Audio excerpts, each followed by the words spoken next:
যদি পারো এর কি কোনো পন্থা নেই মনিবর? আছে আছে পন্থা আছে।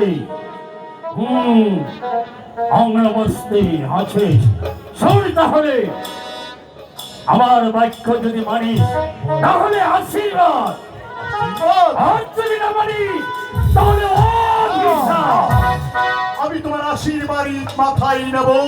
বলো এর কি কোনো পন্থা আছে মনিবর? ভালো করে মনে স্থির করে ভেবে কথা বল।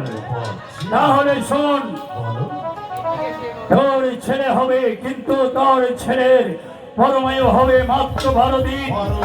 কিন্তু ওই 12 দিনের ছেলের সাথে যদি ভিক্ষ পূর্ণ 12 বছর মেয়ে বিয়ে দিতে পারিস, তাহলে তোর ছেলে আয়ু হবে 112 বছর। হ্যাঁ, 12 দিনের সন্তানের শহীদ যদি 12 বছরের কন্যার স্বামী দিতে পারি, তবে সেই সন্তান হবে বয়স 112 বছর।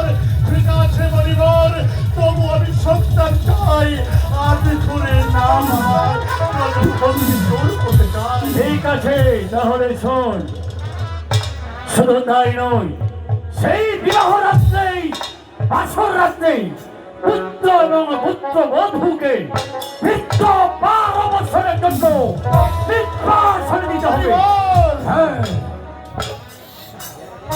বলছো তুমি? হ্যাঁ, যদি আমার বাক্য মানিস তাহলে আশীর্বাদ, আর যদি না মানিস তাহলে অভিশাপ।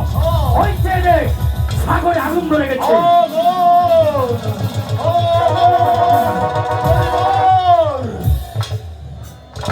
না, মনির বাক্য বৃথা যেতে পারে না।